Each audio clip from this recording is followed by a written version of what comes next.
When I was growing up, my parents were very into sci-fi shows and movies, and by extension, I came to enjoy them as well. Watching classics like Red Dwarf or catching Stargate Weekly was big in our home. Later on in life, I became a pirate, and I found Godzilla films, and they had so much to offer. With the love of all these genres, I'm definitely the target audience for this game. So let's see if 13 Sentinels Aegis Rim is worth it. Releasing in 2019 in Japan and 2020 in the West for the PS4, it was also ported to the Switch in 2022. This was made by Vanillaware, an indie studio that has one of the nicest and unique art styles in the gaming scene right now. Known for games like Odin Sphere and Dragon's Crown, they usually made RPG games, so this was their first foray more into the visual novel world. Now, usually after my intro, I go into the story of the project I'm talking about, summing up the opening hours to get you familiar with the game. This game makes it a little hard to do so. So the basic concept of the game is that big kaiju, which are monsters, are attacking Japan, and 13 high school students have to enter mech suits called Sentinels in order to fight them. But that's literally just scratching the surface of the story, because beyond that, it goes crazy. First off, characters have dreams of the future. There's also time travel involved, both forwards and backwards. There's a cute little robot searching for something that is similar to E.T. There's secret identities, men in black, cyborgs, even a talking cat. It's a wild game, and the story just gets crazier and crazier as you keep playing. With all that said, I'm not going to say any more about this story. So how does the game play? It is split into two main parts, with the first being an interactive visual novel game. Here you will play as one of the 13 protagonists. Yes, you heard right. 13 protagonists, and each of them walk around and have their own story. Each character also has a thought cloud that you can access, which is used to ask people questions or just to make them think about something, which can help you remember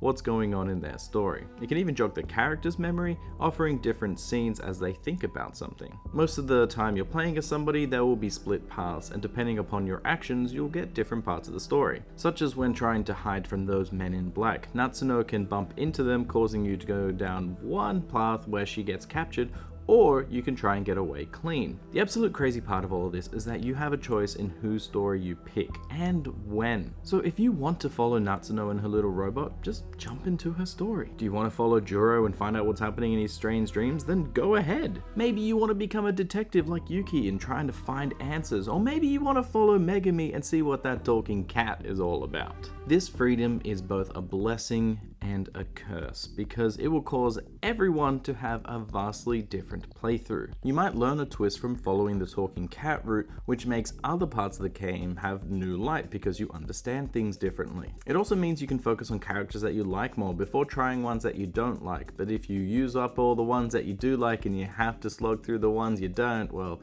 you might be in for a bad time. Now, with all of that said, there is one caveat here. There are progression locks on characters. It's here to stop you from spoiling certain story moments, so you have a better reveal when they do happen. So, sorry if you want to continue a character, you have to stop. The last player in every playthrough is always going to be Goto, so the ending is the same no matter what journey you get there, but man, just the fact that there are so many different variations, it's insane. Which is why there's some cons. You can become invested in a character or story only for it to be locked, and it totally kills the momentum you had. You might have to play a character you don't like just to unlock more for one that you do, and with 13 characters, this is very daunting. 13 characters, each with their own story, all interwoven together, and that means many scenes are out of order, and trying to piece it all together can be pretty difficult at times. It's also part of the mystery of when things happen. It also means that by the middle of the game, it can drag out a little bit. When it starts, there's a million twists, and towards the end, there's a million more, but the middle,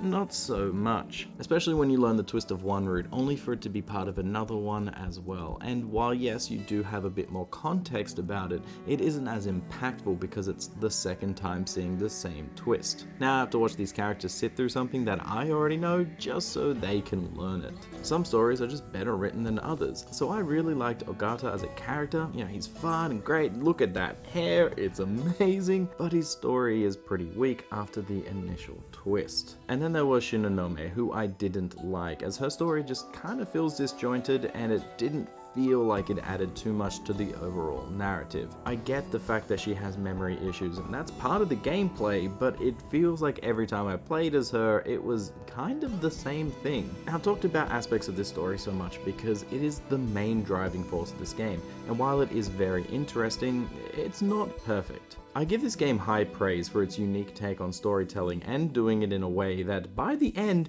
you actually do understand all of the big things and even most of the little things that are going on. But maybe it was just too ambitious. I read online that parts of the game had to be cut due to time constraints, and maybe that's why some of the stories feel a little flat and some plot points don't seem to go anywhere. Regardless, it is compelling, but just not the 10 out of 10 best written game ever things that you may have seen reviewers and people say. It's got its flaws, it's not perfect. But that's only half the game. I did say there were 2 parts, and the second is a tactical mech combat game. You get to fight in a big battle to stop the Deimos, these are the name of the kaiju, by using different heroes. After the tutorial, you have access to all 13 pilots for the remainder of the game, which is pretty cool. The gist here is to either kill everything on the screen, or kill a boss, or simply hold out until the timer reaches 0. It is far easier and faster usually to kill everything, so yeah, that's what I was doing most of the time. Now each character has a class of Sentinel which offers different styles of gameplay. Gen 1 are your melees, Gen 3 are your long ranged, Gen 2 are your mix between the two, and Gen 4 tend to be more support. Then each character has skills to use on the battlefield, with I think 2 unique to each one of them to help them stand out and specialize in something. Such as Tomi, she can shoot 2 long-range shots in one action. When on the battlefield, you can move each character and then have them use skills which cost EP. It isn't too hard to understand. The only thing you have to really do is to protect the terminal, and when you kill enemies, they drop meta chips which you can then spend in the store for upgrades. After each battle, characters' brains will start to overload if they get used too much, and when that happens, they have to sit out the next battle. So you have to be strategic on who you take. You can't just keep using the same person leveling them up, because after 2 fights, they have to take a rest, so you have to use everybody at one point or another. One strange thing though is how the battles look. The town is fine, but the Sentinels and Deimos, they're kind of a little lame. They are these pixelated characters that barely resemble what they're meant to, and yeah, while I didn't mind it, a lot of people do have issues with this style. It's especially jarring because Vanillaware is so known for their gorgeous art, which is seen in that novel side of the game.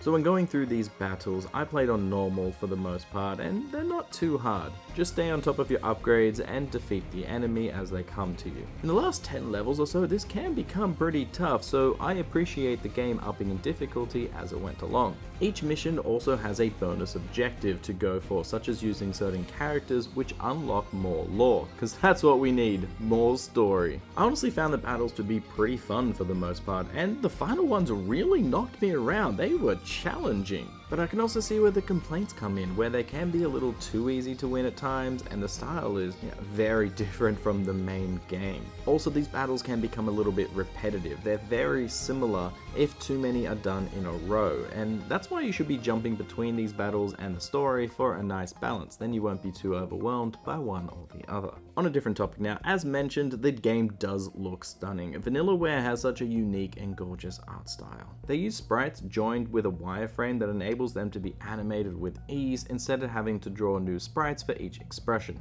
The whole game is just brilliant. The different time periods look amazing, the characters have their own style, the different settings are interesting, and the animations are pretty darn good. I love watching them activate their Sentinels. It just looks great.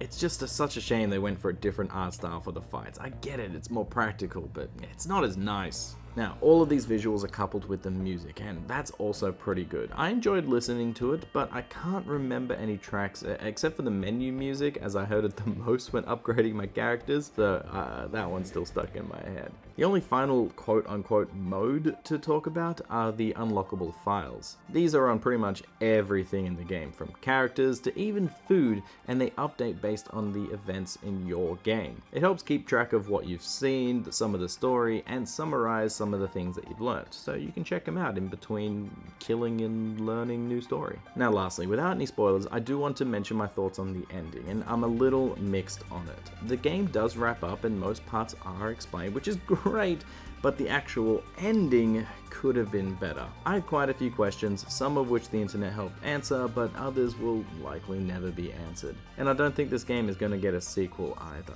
In my opinion, 13 Sentinels Aegis Rim is worth it, from its stunning graphics, unique story, and, at least I think it is, fun combat. It was such a fantastic game. There is just so much reference and love poured into this from every aspect of sci-fi, nods to Back to the Future, Godzilla, E.T. and more, and it was just fun to geek out. And against all odds, using 1,000 different stories and 1,000,000 different twists, it still stays mostly coherent, and it makes sense by the end. How did they manage that? While it does have some issues, like the battle mode might be boring to you, but personally I thought the middle of the game was where it was dragged because it didn't feel like the plot was advancing very fast and they weren't answering any questions, just stringing you along until you got to those answers towards the end. But I was entertained throughout the whole experience, and I kind of wish the game didn't have cut content because I wanted to see everything that this had to offer. I reckon they should have done this cut content as DLC and they could have filled in some of the holes with it as well, but